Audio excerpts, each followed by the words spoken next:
close to her. Sæt du der her, auf die Seite. Ja, I go over.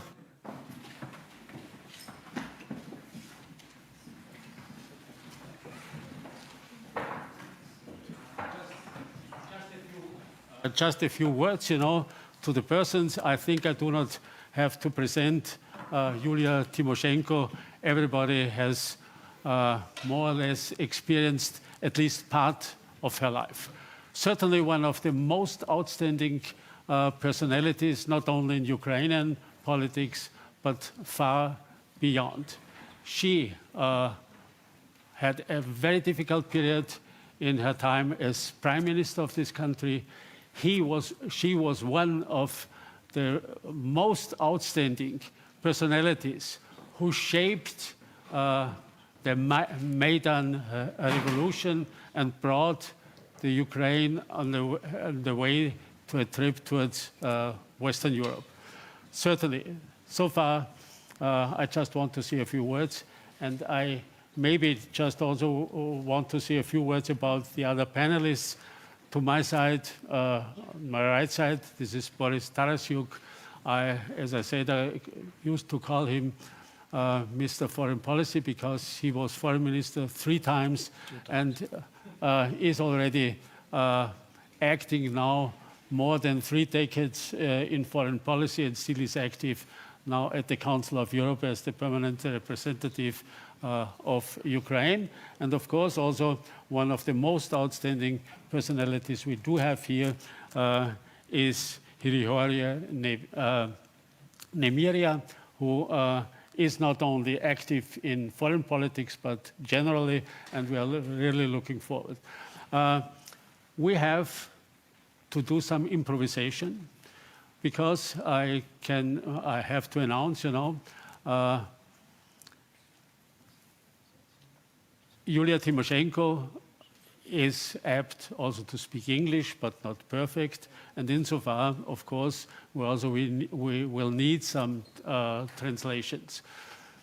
We were challenged by the fact that not only in the whole of Austria, but also in neighboring countries like Slovakia, we could not find a perfect interpreter for Ukrainian and English, or Ukrainian and German. And insofar, it will be her 2 neighbors who will do this job if it is necessary. So far, we are looking forward, and now I hand over to Martin Seidig. As I said, he is a board member and one of our active workers in our institute that combines not only young researchers, but also very experienced diplomats and generals. Well, Werner, thank you very much. Thank you also for everybody who has come here. I'm pleased also to see some of my students here in the Diplomatic Academy. I'm teaching here, so it's great to have also my students here. That's a great pleasure. You have not come to see neither Werner nor myself. You have come to see our wonderful guests here, and to understand what it is, how important it is to also Julia Tymoshenko and Hryhoria Nemiria to come to Austria to speak about Ukraine. You have to imagine that yesterday they drove by car from Kiev to Warsaw. That's quite a distance. That's about 900 kilometers, if not more. And then from Warsaw, they took the plane to Vienna to arrive there. So, and that's already quite, an ordeal to do that. And we are very, very grateful that you do it, that you come to us and to speak about Ukraine. Werner has already introduced Julia Tymoshenko, and I would like simply also to add that for us, she has always been a vanguard of the fight for democracy and of the fight for human rights. We know that she, because of her fight for human rights, she had to spend 3 years in jail under a president who then ran off the country, and others claimed that he ran off the country, that this was a putsch, which is very strange.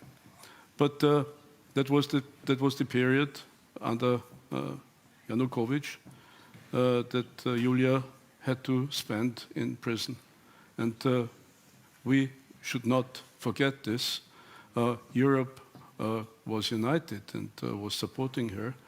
And as we also know that the Council of Human Rights has considered this detention as illegal, but still. Thank you very much for all this. Julia, you have the floor. And, please. Можу сказати щось.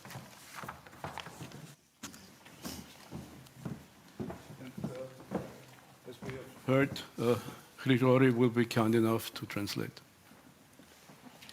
I'm not sure I have to speak in this one. Yeah, it works. That's excellent. Шановні пані і панове, шановні друзі, я хочу подякувати за те, що сьогодні на вашому форумі звучить Україна. Ladies and gentlemen, dear friends, I thank you for the opportunity to speak about Ukraine at the forum. Коли вчора наша команда приїхала до вас в аеропорту, і коли ми побачили, що нас зустрічає доктор Фаслабен з українським прапором, ми зрозуміли, що Україна непереможна. We landed at the Vienna airport, and the first thing we saw, Dr. Faslaben waiting for us and greeting us with the Ukrainian flag. So that was a very important sign of solidarity, that Ukraine will win as long as we have such friends. І коли такі видатні люди і такі видатні країни, як ваша, підтримують Україну, нам реально не страшно. Ми знаємо, що ми з друзями. We are not afraid when we see yet and again the strong support of such countries as your country and such famous people as Dr. Faslaben. І я хочу зараз подякувати Австрії, I would like to thank you подякувати to австрійцям Austria за те, що ви в ці надзвичайно трагічні для нас часи поряд з нами. and to Що Austrian ви people. допомагаєте нам гуманітарно. They are together with us at such a difficult time. You are helping us in the humanitarian field. Що ви запрошуєте наших українців, які вимушені рятуватися від війни, до себе додому, для того, щоб вони могли захистити свої родини. Ви приймаєте наших біженців. Our Ukrainian citizens to your houses, to your cities and towns to help them to survive this horrible war. Я дякую вам за санкції, які застосовані до країни-агресора. Also, I thank Я you дякую вам за кожну вашу думку на підтримку України. for joining sanctions and applying sanctions that were applied unanimously against such aggressor, and for your every effort you are doing to help Ukraine to win. І зараз Австрія висловила бажання взяти Запорізьку область, там, де знаходиться атомна наша електростанція, на відновлення після перемоги.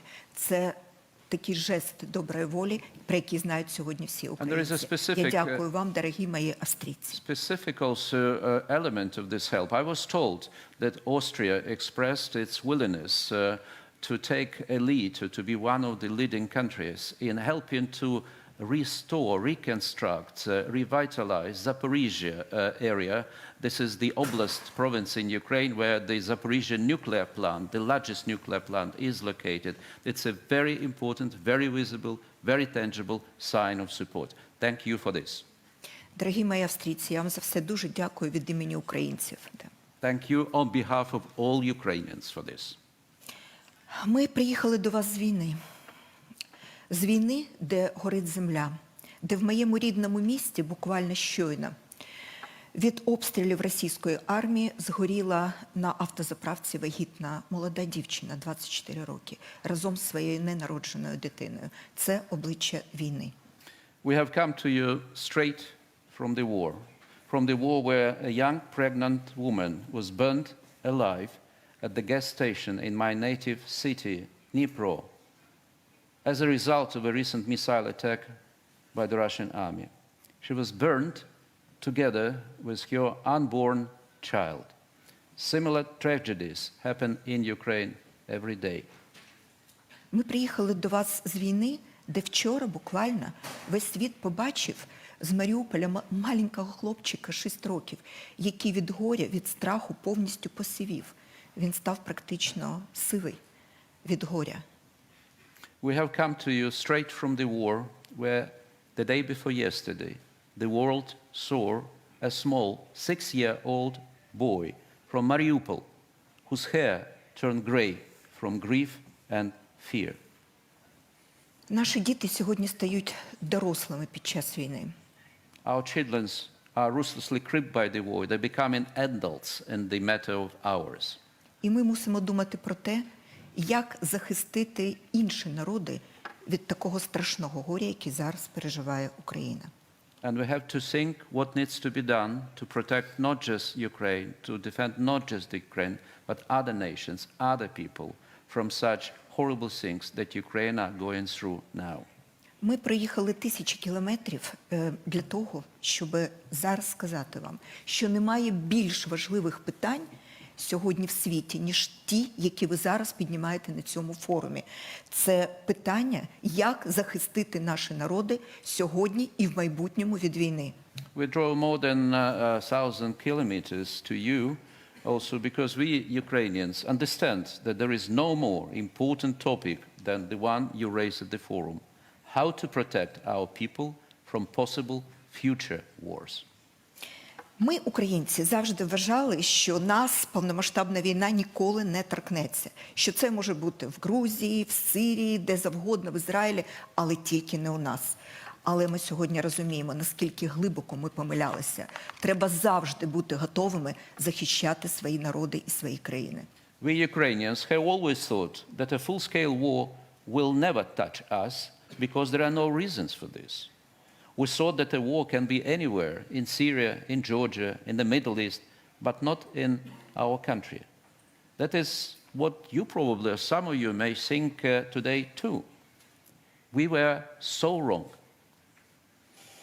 Ми глибоко помилялися, і більше ніхто не має права так легковажити своєю безпекою, як це раніше робила Україна. Безпека наших народів і сьогодні, і в майбутньому має бути абсолютним пріоритетом. We were so wrong. No one has the right anymore to be as careless as we were. The security of our people must be the absolute priority of both today and in the future.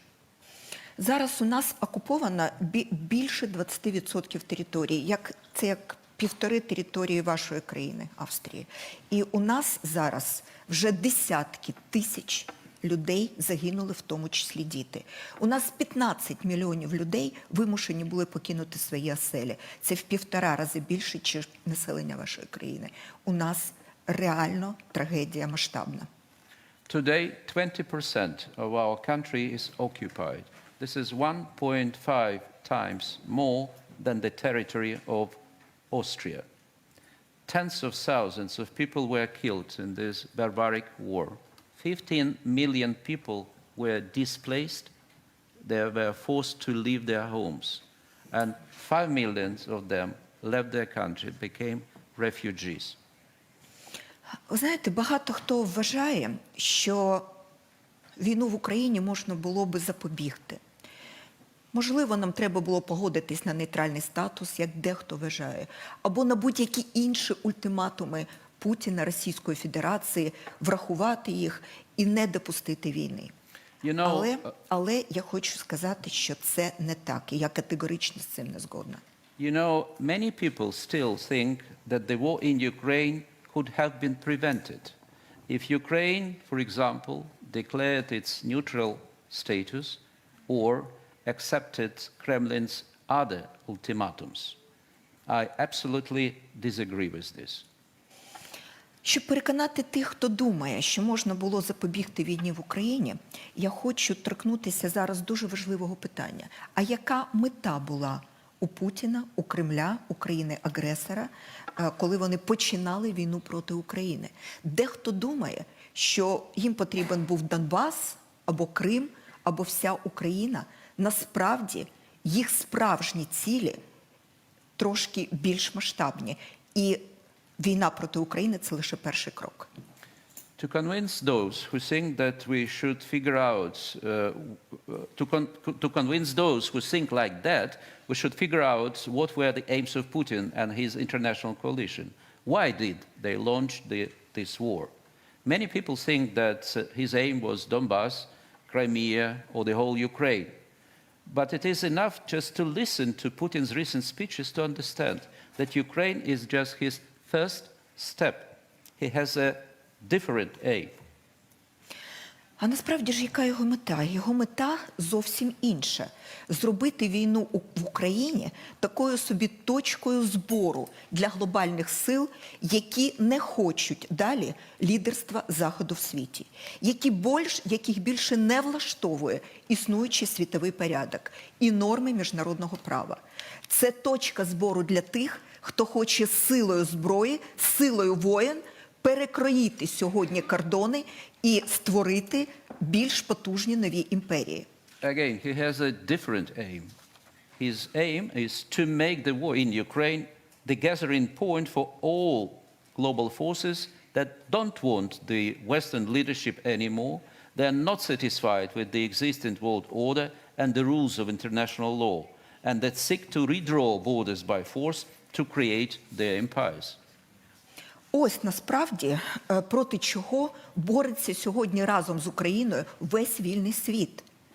Практично проти таких якихось надмірних амбіцій вже мати якесь нове силове лідерство в світі. В цьому контексті дуже дивно виглядає теза про те, що війни можливо було запобігти або уникнути. Цього не могло бути, тому що мета була поставлена, і достатньо тривалий час Путін і його міжнародна коаліція до цього рухаються. This is what the whole free world is fighting against together with Ukraine. In the context of this, the point that the war could have been prevented sounds a bit strange.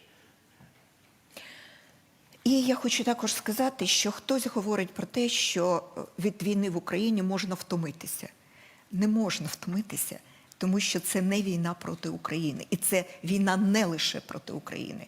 І тому народи вільного світу не можуть втомитися захищати свою свободу, свої цінності, свої права, свій мир, свою свободу. Це неможливо. Sometimes we start to hear the narrative about the fatigue from the war in Ukraine. But it's not right thing. Do people of the free world have the right to be tired of protecting their values? Do the people of the free world have the right to be tired of protecting their democratic leadership? No. We must fight and win. Переможці в цій війні будуть писати правила нового світового порядку. І тому перемога в Україні є обов'язковою, і вона стосується всіх. We must fight and win, because the winners of the war will write the rules of the new world order. That's why the victory in Ukraine is mandatory and concerns everyone. Просто подумайте, коли постійний член Ради безпеки Організації Об'єднаних Націй Російська Федерація грубо порушує статут Організації Об'єднаних Націй, вторгається на територію свого сусіда, який є одним з засновників Організації Об'єднаних Націй, і все це вважається нормою. Та ні, це не норма. Це говорить про те, що Організація Об'єднаних Націй, як частина існуючого сьогодні світового порядку, просто не спроможна справитися з цими викликами. І це є очевидним. Just think for a second. A permanent member of the UN Security Council, the Russian Federation, grossly violates the UN Charter, invades its neighbor country, Ukraine, that is, by the way, is one of the founding members of the United Nations, takes part of its territory, and against these events, the impotence of the UN becomes so obvious. Насправді стає очевидним, що колишній світовий порядок, до якого ми всі звикли, на який ми покладалися, в якому ми жили, насправді вже так, як ми хотіли би цього, не спрацьовує. Але на його місце поки що нічого на заміну не прийшло.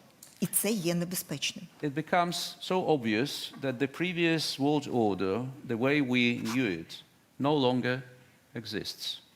But nothing has taken its place so far, and it's dangerous. Тому що вакууму в таких питаннях існувати просто не може. Because І there тому, can be що no немає vacuum in вакууму, such matters. зараз ми бачимо ознаки формування декількох порядків на території глобального світу, організуючою ідеєю яких є ті чи інші великі регіони, наприклад, Індо-Тихоокеанський або Східно-Середземноморський. Це все говорить про те, що ці множинні порядки конфліктують зараз один з одним і додають нових елементів хаосу в світі, і в результаті просто ми можемо втратити певний контроль над всіми процесами в нашому світі. And that's why we already see, instead of one single order, the signs of several orders being formed. The organizing idea which might be one or another region, for example, the Indo-Pacific or Eastern Mediterranean, these multiple orders conflict with each other and add new elements of chaos in the world. As a result, the events can become uncontrollable and therefore dangerous. Ми в Україні вже почали аналізувати перші уроки цієї війни, і ми дуже раді тому, що сьогодні це теж є тема на такому високоповажному форумі. В Європі мусять зникнути сірі зони. Це те, що ми бачимо в Україні. Зони сірі, зони безпеки. І вони вже зникають. Фінляндія, Швеція є тому прикладом. НАТО мусить припинити бути закритим елітарним клубом і стати більш потужним фактором стримування в світі будь-якої війни.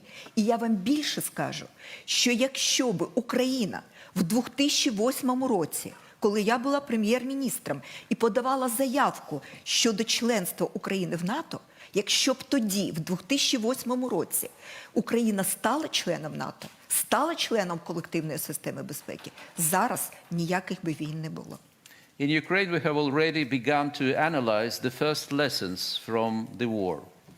And the first lesson we draw that the gray zones, the gray security zones, must disappear in Europe, and they are already disappearing. Finland and Sweden are the evidences of this. In light of this, I believe that NATO must stop being a closed elite club and become a more powerful deterrent of the war. And just a recollection of the past, let's ask a question. If, hypothetical question, of course, if in the year 2008, Ukraine was given a chance to move towards the NATO membership, if that would happen in 2008, would we still have this higher probability that the war will still erupt or no? Другий висновок, який зараз важливо зробити, що мусять, вірніше, це вже факт, що остаточно втрачають свою привабливість такі дипломатичні концепції, як фінляндізація, яка символізувала, по суті, позаблоковий статус. Такі концепції дипломатичні, як держави-мости або буферні зони, які просто сьогодні маскують слабкість і вразливість європейської архітектури безпеки. З цими термінами треба покінчити. Мусить бути потужна система глобальної колективної безпеки, яка сьогодні є найсильнішим елементом стримування. As a result of the process of disappearance of the grey security zones, I believe that such diplomatic or political concepts like Finlandization, breach states, or buffer zones must finally lose their former attractiveness because they simply mask the weakness and the vulnerability of the European security architecture. It's a high time to think what should substitute these security vacuums, and I believe that the path forward is the stronger cooperation and the stronger system of the European and collective security and defense. І все, що я говорю з великою повагою до дії нейтралітету в вашій країні, в Австрії, який закріплений у Конституції. And I'm speaking this clearly understanding and with all respect to Austria's neutrality enshrined in the Constitution. That's the fact that we accept and we are conscious of this. І я хочу підтримати прекрасну промову, щойно, яку висловила міністр оборони. Це була стратегічна промова, яка закладала, по суті, нове бачення, нові підстави створення правильної архітектури безпеки і And I was very оборони. impressed with the speech or the introductory remarks of the Minister of Defense, because I believe there are a set of strategic elements of the strategic vision, the way forward, that are in tune of also our efforts of the remedy of the current security systems. І хочу ще звернути вашу увагу на один аспект. Ми повинні забути про таке трохи безвідповідальне уявлення, що кризи та війни на периферії не несуть небезпеки, помилково думаючи, що ними потрібно просто управляти. Що війна в Україні сьогодні нам доводить, що кризи і війни на периферії можуть становити екзистенційну загрозу для Європи і цілого світу загалом. Їми треба не управляти периферійними кризами, їх треба зупиняти. And we also must forget the very irresponsible idea that crises and the wars on the periphery carry no danger and that they should be simply managed. The war in Ukraine proves that crises and wars on the periphery can pose an existential threat for Europe and even for the whole world. So that is why they must not be managed, they must be stopped. Ще один з уроків, який має бути, мені здається, врахований при формуванні нового порядку, нової архітектури безпеки, не попадатися у геополітичні пастки, не бути критично залежними в питаннях енергопостачання, економіки, торгівлі від авторитарних режимів. Це небезпечна стратегія. Так діяти, і досвід Німеччини зараз нам це довів. Санкції в цьому випадку не лише карають агресора, але є також необхідним хірургічним втручанням для отримання енергетичної і політичної свободи Європи. Another lesson that should be considered while forming a new order is not to fail into what I call geopolitical traps. Not, for example, to be overly dependent on authoritarian regimes in such areas as energy supply, economy and trade. Germany's experience has proved this. In this case, sanctions are both an instrument of punishment of the aggressor, but also a necessary surgical procedure to bring the energy and political freedom to Europe. Наша визвольна війна, яку ми зараз ведемо, сьогодні у багатьох відношеннях є дзвінком пробудження для всього вільного світу. З точки зору безпеки та політики, путінське вторгнення перезавантажило Захід, повернувши його до відчуття моральної мети та політичної єдності, що існувала в момент утворення Європейського Союзу. Для того, щоб почати долати свої слабкості, Заходу була потрібна зрозуміла мета, і тепер вона з'явилася – створення нової архітектури безпеки, сильної, всеохоплюючої, дієвої, яка раз і назавжди скаже нашим народам, що вони можуть жити мирно. Our liberation war that we fight today has in many ways become a wake-up call for the West, for Europe.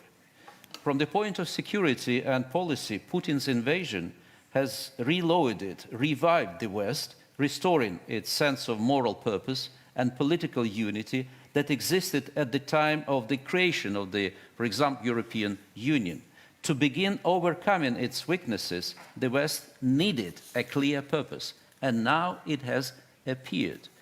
I believe this purpose, this goal, is creation of a new security architecture, comprehensive, efficient, and reliable. Насправді, мені здається, що наша з вами спільна перемога в Україні над країною, яка порушила всі міжнародні правила, це буде точка відліку для наших спільних дій по перезавантаженням і перетворенням. Я можу вам сказати, що мені задають питання, чим закінчиться взагалі ця війна, як вона закінчиться. Я можу вам сказати, що перемога в Україні на полі бою, вона призведе до руйнації режиму Путіна. Вона абсолютно точно призведе до, ну, скажімо так, початку другого етапу розпаду Радянського Союзу. І тому всі ми вже зараз маємо враховувати наслідки, що після перемоги розпад Радянського Союзу – це буде ще один виклик.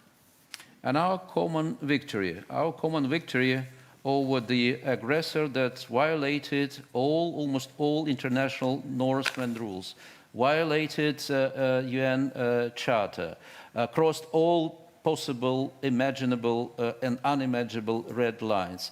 Our common victory in this war will be the starting point on the way of achieving this purpose I mentioned above. Sometimes I frequently asked, what is the end? What would be the result of this? And I believe that we have to be conscious that our common victory will also put an end to Putin's regime and probably will launch the final stage of the collapse of the Soviet Union as the successor of the Russian Empire. Therefore, we should already consider the external implications of highly probable, as a result of this process, of the disintegration of Russia. І останнє, що я хочу сказати. Зараз в Україні триває контрнаступ Збройних сил України на агресора. Наступ. Ми зараз повертаємо свої території. Ми вже повернули в тому числі і Київську, і Сумську, і Харківську область, от останнє Харківську, Чернігівську. У нас іде контрнаступ. І ми рахуємо, що в найближчий час Україна може собі повернути Херсон, який вже Російська Федерація внесла до своїх територій. Це безпрецедентний доказ того, що навіть сильні, агресивні армії, такі як радянська, російська армія, можна і потрібно перемагати. І чим швидше, тим краще. Для України, для Європи та, власне, і для самої Росії. And as we are speaking today, we are witnessing the intensification of our counteroffensive in Ukraine, including the news of today in the south. We already managed to liberate the Kharkiv Oblast, Kiev Oblast in the north. We advanced in the Luhansk and we are taking defense in Donetsk. But we're about to retake Kherson. And I would like to remind you, this is the territory that Putin already announced that it is Russia. So the success of our counteroffensive has proved that Putin and his army can and must be defeated. The sooner, the better, both for Ukraine, for Europe, and I think for Russia itself. Thank you very much. Thank you very much.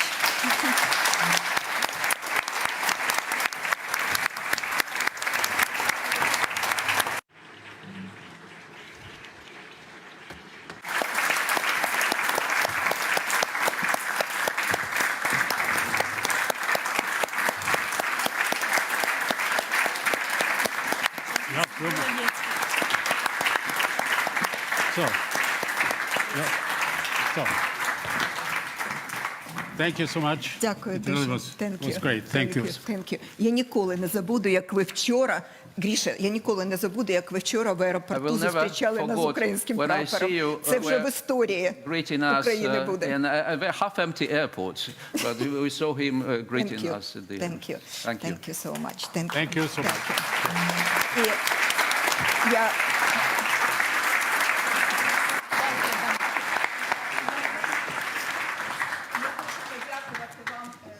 вашу підтримку, тому що це підтримка для України. Ваші аплодисменти – це аплодисменти Україні, нашому мужньому президенту, всій команді українців. І я знаю, що ми сьогодні з вами в цій перемозі, в цій нашій боротьбі б'ємося як одне серце. Blumen. Ihre Blumen, wenn es wegnimmt. So.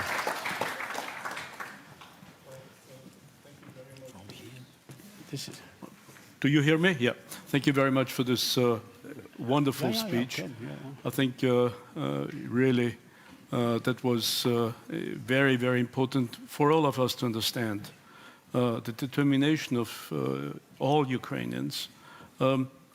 irrespective of which party they belong to, they stand for their country, and this is true for all political forces in this, at this juncture in Ukraine. Let me add one point that I would like to make. Yulia Tymoshenko spoke about the disintegration of Russia. And I'd just like to comment on this, because this is not what she is advocating, but I'd been in Moscow more than a month ago, and this is a topic that the Russians talk about themselves and discuss it about themselves. So we have to be very clear what Yulia Tymoshenko was talking about. And that is important to understand, because Russians themselves fear that in the consequence of this war, there might be a disintegration of their own country.